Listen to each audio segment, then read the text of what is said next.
You know the best thing about harvesting pure honey is when you can drink the pure honey from the honey pot.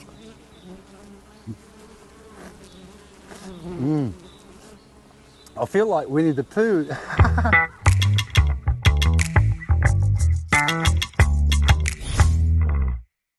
G'day and welcome back to the Weedy Garden again. This episode we're going to harvest a bit of honey. So, welcome back to a beautiful morning here in the sunshine. Good morning, bees. Time to harvest some delicious honey. It's good to have a little bit of water beside your bees so they can always have something to drink, and bees can't swim. So it's nice to have a little bit of log or a stone or something like that that they can stand on and walk around and drink from so they don't drown, because if they sit up here and they slip off, they're going to drown. So good idea to have a little platform. These flow hives come with a little ant trap, which is a little system where you put oil in the bottom of it to stop the ants crawling up.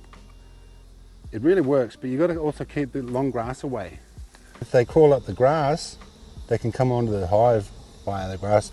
So pull all the grass out and keep the weeds away from your hive. Okay. So I'm just going to do some maintenance on the flow hive. It's got these little legs at the bottom. That stops the ants from coming in. You can see these ants here. See the little ants there? There's ants all around here, but they're not coming up here. They're quite clever. I'll show you what it is. You notice I don't have my bee suit on. It's because I'm not disturbing the bees and I'm just being really chilled. You know, I've got no stress hormones in me or anything like that, so they can sense that I'm chilled.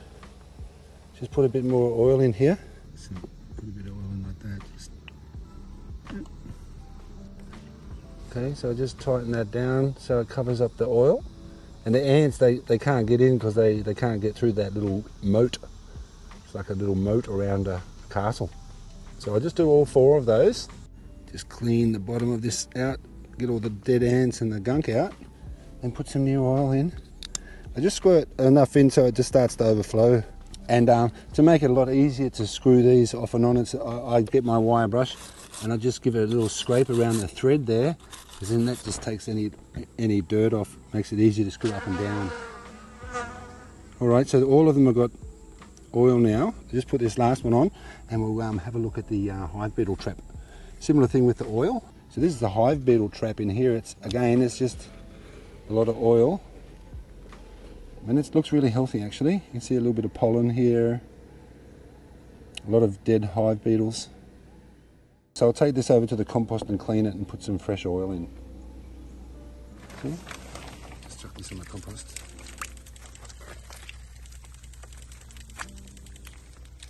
Yeah, lovely.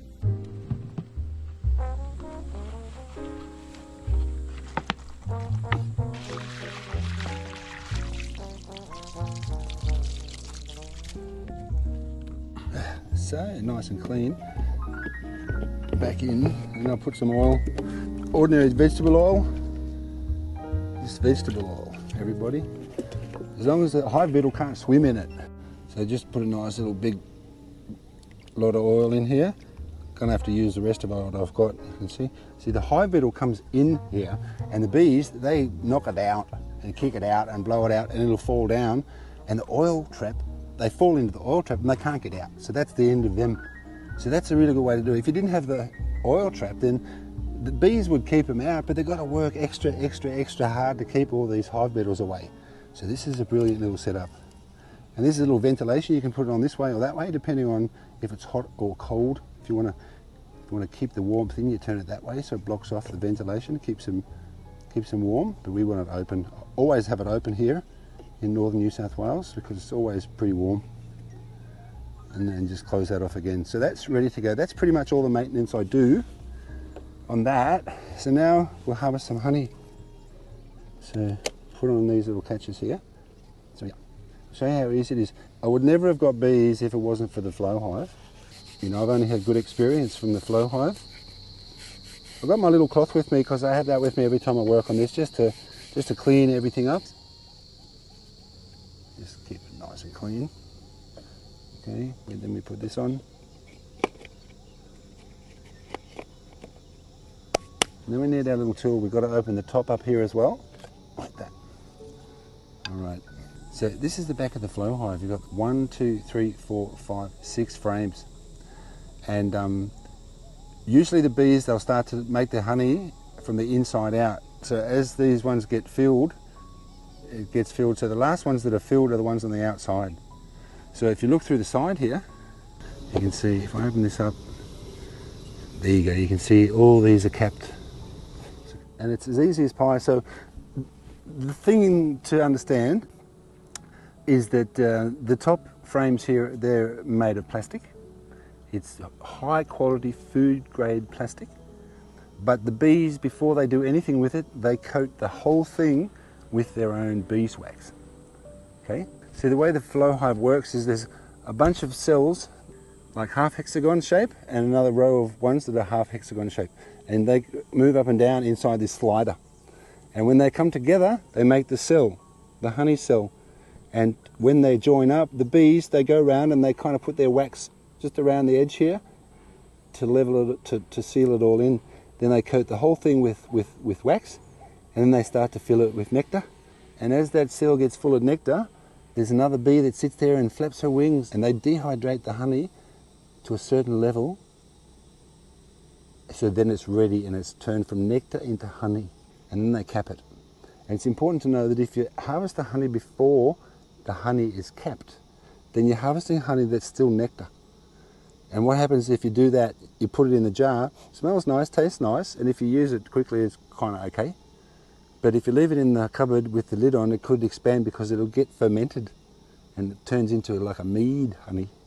So it's a good idea to make sure that they're capped.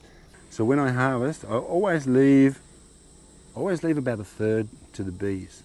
Although there's lots of flowers around here in the Weedy Garden at the moment, and it's full summer, it's always a good idea to leave some honey for the bees, because if we get thunderstorms and wet rain for weeks on end, like we did a few years ago, all the bees, they can't fly around in the rain.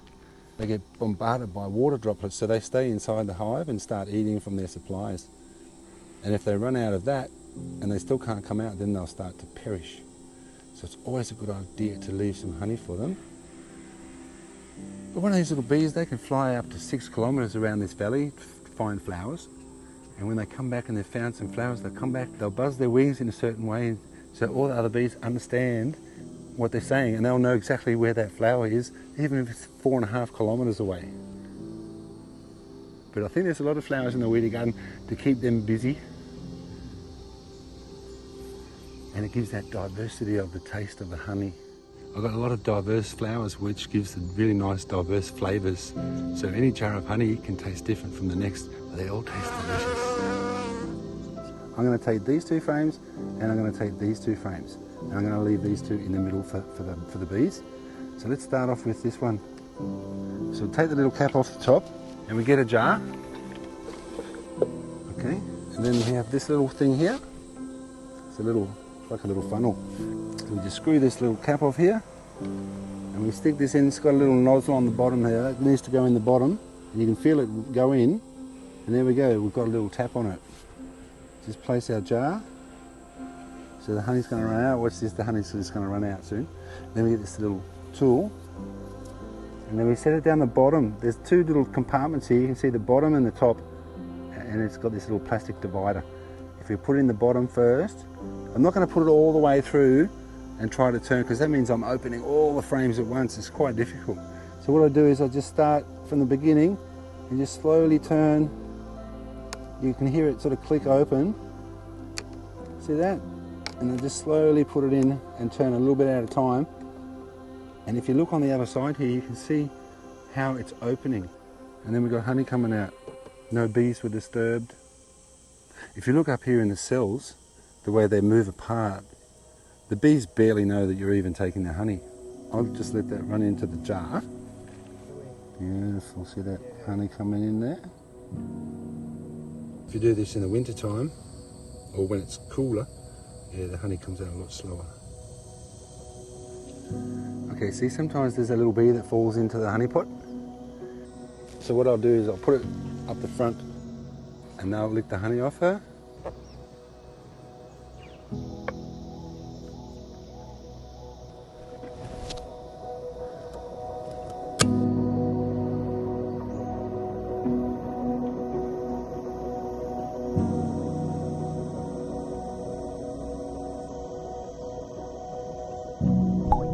can see they're almost empty when they're almost not dripping anymore. So I'll close this one up here. You always got to just close this up first and let it drip out. But it's already been broken, so they're still gonna, the honey's just gonna keep dripping out now. Even though we take this away, the honey's still gonna drip down and stay in the bottom here. But the bees, they'll come and eat it and reuse it. So that's, they're very efficient in that way. They clean up after themselves and they clean up all this honey. And the bees can have the rest.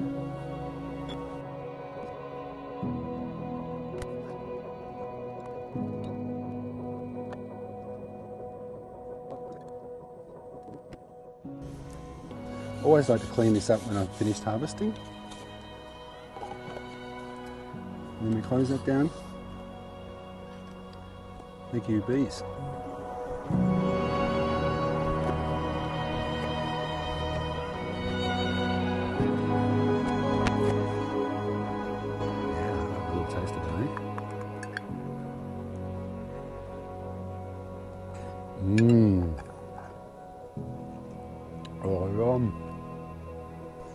You know the best thing about harvesting honey? Cheers everybody, is drinking the fresh honey from the honey pot.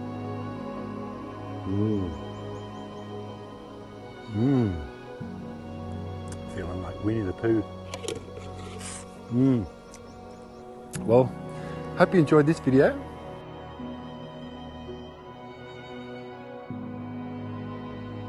So that's it for this video. I'm not quite sure what the next video is going to be about, but tune in anyway, because the Weedy Garden video is always going to be different and exciting. Hope you enjoyed this one. Have a nice day and I'll catch you later. If you do like my content, then please subscribe. It makes a big difference. Have a nice day and I'll catch you later.